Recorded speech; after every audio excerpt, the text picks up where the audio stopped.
Aqui na 12ª edição do Fest Aruanda, Festival Audiovisual Brasileiro, eu vou conversar com a cineasta Emília Silveira, que lançou um filme agora no Fest Aruanda chamado Calado. Então vamos explicar para o pessoal sobre essa história tão bonita desse jornalista que teve uma participação muito importante na imprensa brasileira. E eu queria primeiro agradecer a você por ceder o seu espaço de tempo, porque tá tendo uma palestra atrás da outra e tá muito corrido, né, Emília? Pois é, querida, um prazer enorme, muito obrigada por ter me chamado. E o Calado é um filme sobre um grande brasileiro, na verdade é isso. E eu, quando comecei a fazer o filme, você sabe que eu tenho uma história de cinema, eu já estive em Aruanda com outros filmes, de cinema voltado mais para a questão da memória política, dos acontecimentos políticos brasileiros. E quando eu comecei a fazer o Calado, eu falei, bom, eu estou saindo dessa temática para falar sobre um escritor. Quando eu terminei o filme, eu vi que eu tinha falado sobre a mesma coisa. Um escritor que tinha uma visão crítica sobre o Brasil e um desencanto com o Brasil que ele mostrou no filme alguma coisa há 20 anos atrás, 20, 30 anos, e que a gente vê que esse desencanto está um pouco pertencendo a gente hoje. Sim.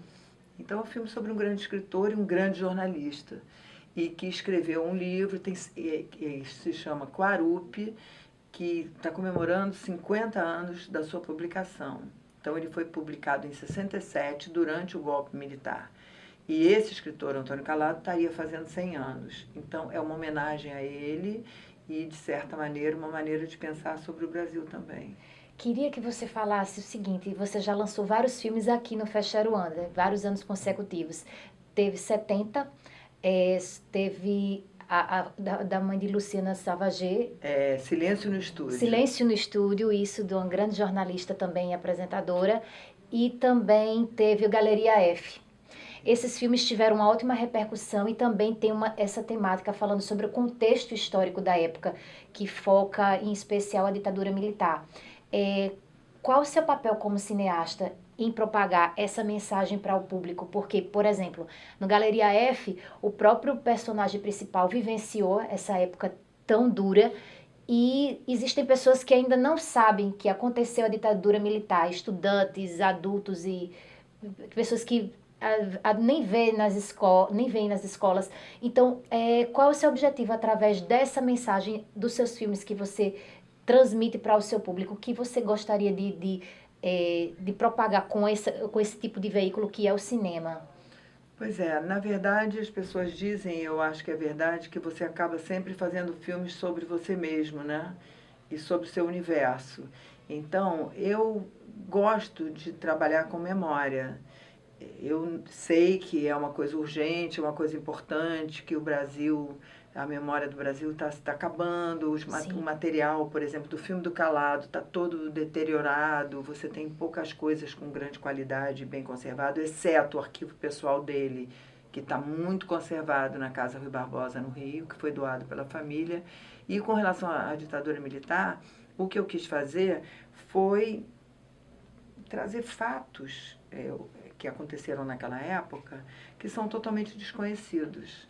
Então, ontem eu estava lendo uma coisa do Patrício Guzmán, em que ele diz que quem trabalha com a memória consegue viver relativamente bem o tempo presente.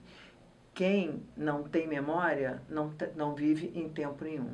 Entendeu? Então, eu acho que a memória nos ajuda a viver no tempo presente, a nos situar nesse tempo presente a partir da incorporação de toda essa vivência do passado. Então, eu comecei a trabalhar na ditadura militar, com os assuntos da ditadura militar, por isso, porque eu achava que estava na hora, depois de 20 anos que a nossa geração um pouco botou para debaixo do tapete essas questões da ditadura, porque saiu da luta armada e saiu da luta contra a ditadura para um pouco seguir sua vida e conseguir sobreviver dentro de um país que ainda teve mais 10 anos de ditadura na época. E na hora que acabou a ditadura, a gente passou mais 20 anos para conseguir abrir os arquivos, que só foram abertos no governo Lula. Então, são 30, 40 anos aí de Silêncio. uma vida escondida, uma realidade brasileira escondida. Então, é um passado recente, mas não tão recente assim, porque é um passado, a ditadura militar aconteceu há 50 anos atrás. Independente disso, aconteceu. Exatamente. Aconteceu. E um passado recente que as novas gerações, como você disse muito bem, desconhecem, entende? Quando eu assisti Galeria F, eu não estou recordada do nome do personagem do O filme. Teodomiro Romero dos Santos, que é pernambucano, é Isso. nordestino, e o filme é bem uma linguagem assim nordestina. O Teodomiro, ele começa a visitar todos os lugares em que ele foi, todos os lugares daquele espaço que ele foi torturado. Quando terminou a palestra, eu me lembro como se fosse hoje, eu perguntei para ele, como é que se vive depois de uma situação tão dolorida como essa? E aí ele falou, conversou comigo e tudo, e na mesma hora você chegou, no momento. Aí ele disse, mas a gente vive, mas a gente consegue seguir em frente. Aí ele disse, eu fui torturada, e ele me ensinou, e ela também foi torturada, dizendo de você. E eu me lembro como se fosse hoje, Emília, as lágrimas no meu rosto começaram a cair, porque eu não sabia. E isso me tocou muito. Então, eu queria te fazer essa pergunta também, porque é uma questão que é muito delicada. Como é que a pessoa consegue tocar a vida, viver depois de toda essa memória, de todo esse registro na tua mente, no teu corpo, dos transtornos, do desconforto, das angústias, da família, do medo? Como se vive depois de uma ditadura? Eu acho, na verdade, que eu faço filmes para mostrar que o ser humano é capaz de aguentar tudo. Eu vivi a tortura, não, óbvio, não tanto quanto o Teodomiro, mas passei 3 meses, 2 meses e meio na Polícia do Exército. O que que você fazia? Como Eu foi era que uma aconteceu? militante, eu era uma estudante da Faculdade de Letras, de Português e Literatura e da Faculdade de Direito, no Rio de Janeiro, e era uma militante da luta armada contra a ditadura. Sim. No meu primeiro filme, 70, tem um padre que é daquele grupo que pertencia ao Frei Beto, Frei Sim. Tito, que se matou, e que é personagem do filme 70, em que ele diz, nós, da igreja, entramos na luta armada, no caso deles na ALN, na organização do Marighella, Sim. nós entramos porque um governo que foi tomado pelas armas, nós acreditamos que só através das armas seria possível combatê-lo. Então, eu entrei no período estudantil na luta armada, por um partido chamado PCBR, Partido Comunista Brasileiro Revolucionário. E eu e grande parte da minha geração tentamos esse movimento que foi sufocado em a luta armada. A teoria da luta armada começou a eclodir em 1966, 67, quando o Partido Comunista tradicional rompeu e alguns líderes saíram porque não acreditavam mais que através das vias legais seria possível mudar. E aí saiu Marighella, saiu Mário Alves, saiu Apolônio de Carvalho, grandes nomes da esquerda brasileira, e foram fundar essas organizações de luta armada. Então a gente acreditava piamente que a gente ia conseguir tomar o poder para devolver a democracia ao país. E é isso. Então, eu faço filmes para mostrar isso. Se você pensar hoje, o que vive a Síria, eu acabei de assistir a um filme chamado Os Últimos Dias em Alepo, de um grupo de militantes que vai para os lugares onde houve o bombardeio, assim que está acontecendo o bombardeio, para tentar salvar vidas ali, dos escombros, etc. Como que essas pessoas vivem? Eu entrevistei o Marco Rica, recentemente no Festival de Cinema de Gramado, e a gente falou sobre a minissérie Os Dias Eram Assim, que falava sobre a tortura e tudo. E ele fez um personagem chamado Amaral, que torturava o delegado e tudo. Inspirado naquele Fleury, Sérgio Fleury, que exatamente. foi um grande torturador e tal. Aí, assim, é uma inquietação minha, sabe, Emília? Porque, tipo, no caso do Amaral, desse personagem, ele torturou, a ditadura acabou e ele continuou tocando a vida dele. E como é que se você sai de casa pra ir pra uma padaria e você vai vendo, passando na rua, sei lá, um cara que te torturou junto com os netinhos, como se nada tivesse acontecido? Como? É muito complicado. Eu encontrei uma vez só com um torturador da PE chamado Gomes Carneiro. Ele torturou você? E eu encontrei na rua, eu era repórter já do Jornal do Brasil, e eu fui fazer uma entrevista ali em Copacabana, parei num bar para tomar um café, fazendo hora para chegar, e eu encontrei com ele, tinha uma mesa, um balcão com essa distância dessa mesa. E eu parei aqui, quando eu parei aqui, que ele era um louro estranhíssimo, Gomes Carneiro, e ele estava em frente a mim. E eu olhei fixamente para ele, fiquei gelada e olhei fixamente para ele, só que eu tinha uma convicção de que eu estava do lado certo. Então, quando eu olhei, me deu uma altivez que ele não conseguiu ter. Ele abaixou a cabeça e saiu. Ele teve... Constrangimento. Eu não sei nem se uma pessoa dessa tem um constrangimento, mas ele não conseguiu ficar no mesmo lugar onde eu estava. Eu acho que essas pessoas elas são ideologicamente determinadas a fazer aquilo, então elas não são doentes, mas elas têm um componente de maldade, de sadismo, que você percebe assim que existe um prazer naquilo. Ele é além do ideológico, na minha opinião, entendeu? Existe uma doença ali desses seres incompreensíveis e, por outro lado, tão possível de você descrever, entendeu? São o lixo, né? Como diz esse mesmo padre nos 70, quem são essas pessoas? Elas são o lixo da sociedade. E o Tito, que foi torturadíssimo por eles a ponto de se matar na França, é uma pessoa que se fala dele até hoje. Eu estou falando dele hoje. Sim.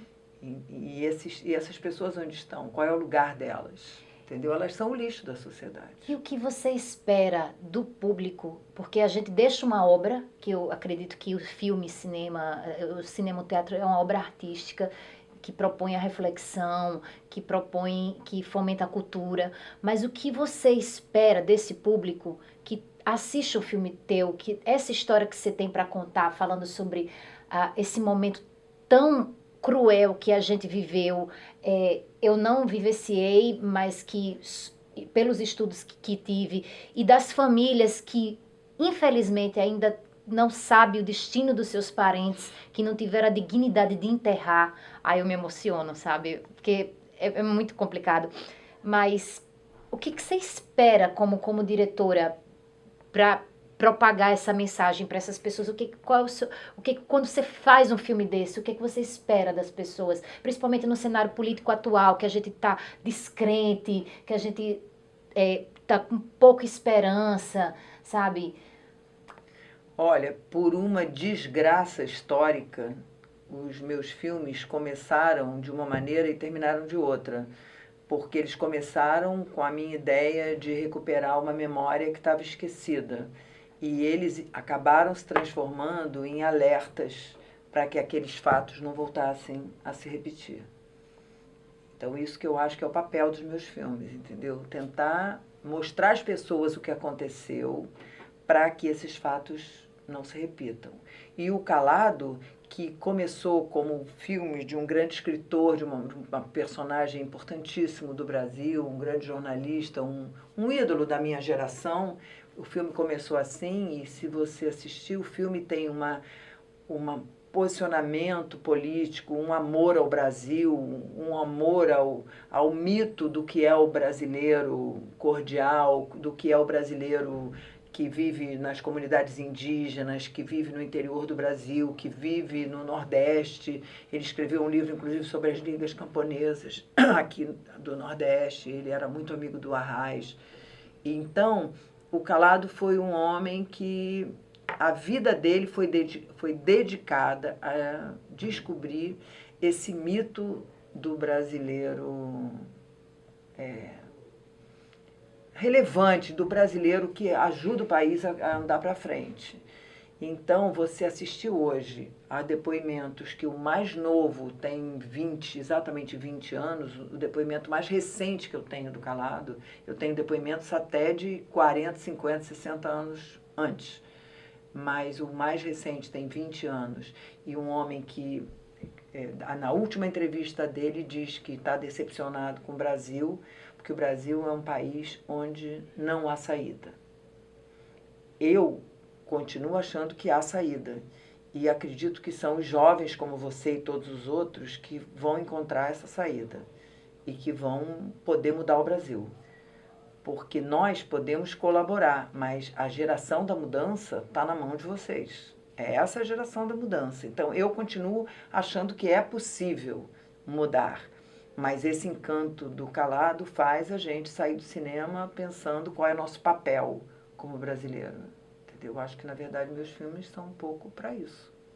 Por mim, eu ficava conversando muito mais, mas eu lhe agradeço a sua atenção, por você ter cedido seu tempo para a gente, Emília, e dizer que parabéns, parabéns, porque é um papel muito importante que você está cumprindo como ser humano, como eu não tenho nem palavras, porque seus filmes são lindos, eu fico encantada em conhecer um pouco e realmente, quero realmente estudar mais, me empenhar mais nessa pesquisa sobre a história, o que a gente vivenciou. Não é possível que as pessoas ainda não conheçam esse momento que foi um tempo grande e de tanto sofrimento que foi a ditadura militar, mas é isso que é importante, é a gente buscar ir ao cinema e conversar sobre e debater.